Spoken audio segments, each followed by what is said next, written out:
cast of Powerless. Hi. Hello! Hi. Wow, that was amazing. Thank you.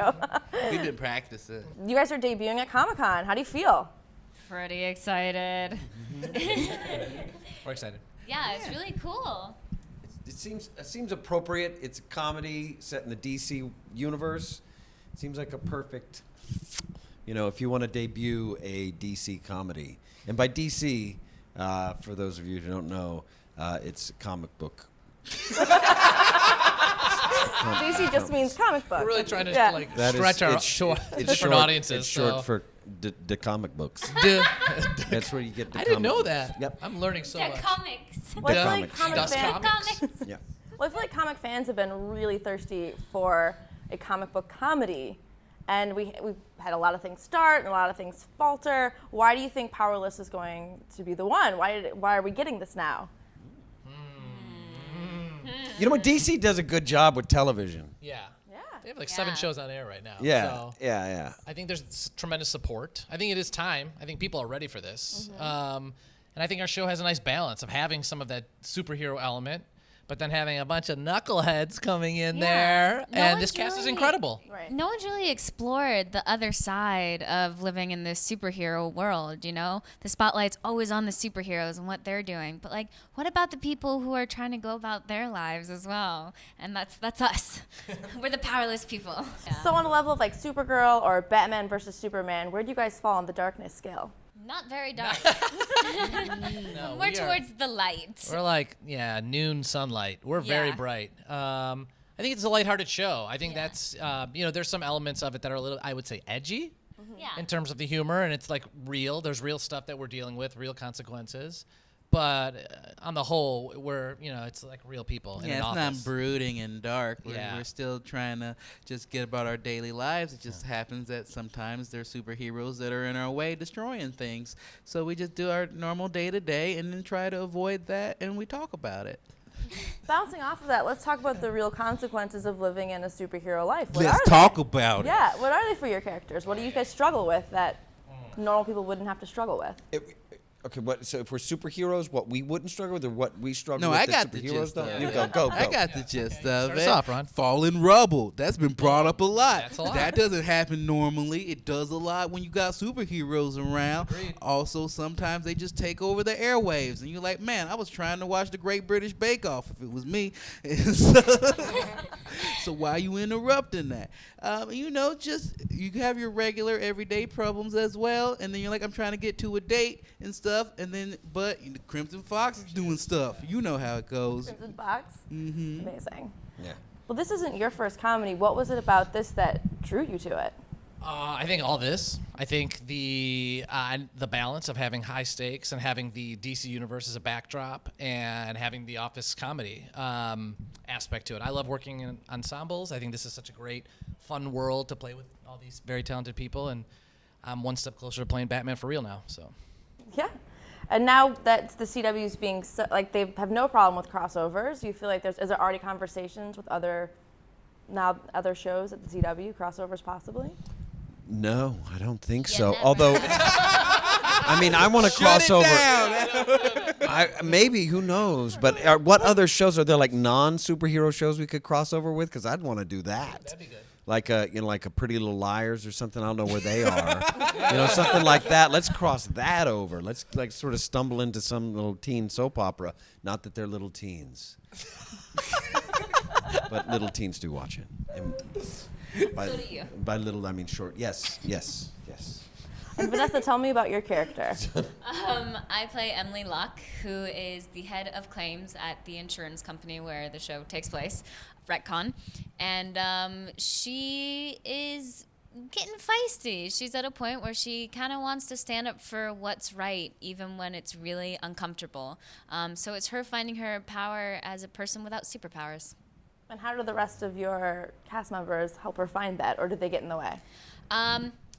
Well, he plays Dell. I'm Dell. I'm not I'm the villain. I would be the Lex. I read Lex Luthor's how to succeed in business type of book that he has. So he pushes Emily to step up for what she thinks is right. He definitely challenges her. Teddy Hi. is the sidekick. He's there supporting her every single step of the way, scheming together. We're not. Ron is like just working out on here, the man. computers. I'm working on computers. I'm the IT guy. I'm having fun doing my own thing. So it's like I don't even know what they about. No, I'm a new character who's kind of brings in a different viewpoint of where they're a little bit more jaded and it's run of the mill to deal with superheroes for them. I come from an area where we didn't really have them, and I've always wanted to see them. So I'm very excited, very energetic, very just interested in it, and I think it'll play off of everybody else really well. So the rest of you are a bit jaded on the superhero lifestyle? We just deal with it on a daily basis. That's kind of like how we know life to be. And because we work at insurance claims, we're there picking up the mess after the super battles. So, it's taxing and on everyone who's affected and us as well. And how does the fantasy aspect impact the traditional office drama? How does that change it up? The stakes are a lot higher, I don't know. It makes End of the world every week? What's that? Is it like end of the world every week? Or? Well, we don't know yet because we just the did pilot. the pilot. So Just the there is pilot. the potential for that. But even in a world where buildings can fall on people, or you go out, like it's even in the trailer where the guy comes out to his car and there's a train sitting on his car, like like that's a possibility. That's a difference from the normal world. I think also we're used to like seeing like superheroes like fly above us and like looking at them and being like, okay, I can't do that. So that's a reflection on ourselves that like what we can't do. And I think especially like for my character, I'm like a little bit like, man, I wish I could do that, but I have no superpowers. But that sounds more wistful and less jaded. Do you feel like your character's a bit wistful?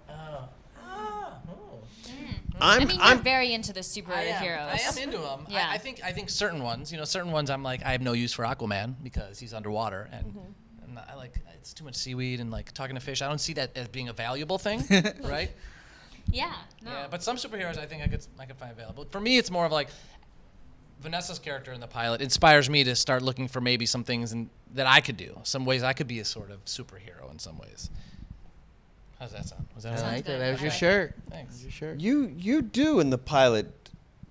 It's not that you're jaded, but you, like you said, you get fed up. Like that's Yeah. part of it that you're like. Guys, don't get stuck on just me saying jaded. What's the tipping point for everyone in the pilot? What's the snap for everyone? Mine happens right at the very beginning. Her boss and kind of mentor and really good friend is killed by a falling rebel. So she's getting a new boss. She lost a friend, and that's when she's definitely had enough with the superheroes and everything that comes along with them. How do you keep that light? It's a balancing scale, We got that. It has a lot of heart, the show, but then there's also silly things talking about like surge prices for Ubers during a super battle. Oh, Yeah. So love you it. gotta like have a little bit of both. You're like the poor people in Man of Steel that all the buildings are falling on top of. You got it. Yes. You But nailed it. But you're like, but it's Wednesday again, that kind of thing. I It love it. actually is Wednesday. Right. Yeah. The interesting about Powerless is everyone is wearing office clothes from what I've seen. Right. So do you feel like there's a potential for people to be cosplaying as you guys in an office comedy here next year? Ooh. I mean, dare to dream. That would be amazing, right? I feel like that would be so boring. People would be like, "Why are you going to work?" Have any of you ever seen someone cosplaying as one of your characters? Yes. Which one?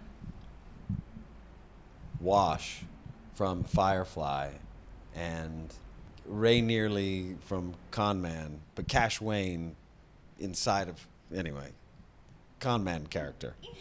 Because Ray Nearly plays a guy who was on a TV show called Spectrum, so they're playing my character who's in his costume on Spectrum. So, and his character's name was Cash Wayne. So I've seen one pilot, Wash, and then also that, and then also Cash Wayne. I saw a few people playing Inspector Spacetime, so Abed as Inspector Spacetime, Yeah. which is like a Doctor Who character, which is amazing. People showing up in robes. It's great. I love it. And you were on Captain America. Did you bring anything from that big studio superhero movie down to Powerless? Like, well, this is how the superheroes handle it in Marvel. No, I mean, I'm I was just lucky to be there. I was so happy to be there. In the scene, I got punched by Captain America, and then they didn't use it, but it was like my dream. It was so great. Oh, I didn't know was you just so actually happy to got be there. punched. I got to hang out with the Russo brothers. It was awesome. I got punched, and I love getting punched, so they didn't use it. And then in the next one, they had another member of Community pop in. They did. Jim Rash was in the next It's amazing that all worked out. I know. All right, well, thank you guys for being here. I'm really Thank excited you. to see Powerless, and I hope you have fun at Comic-Con. Thank you. Thank you! Thank you.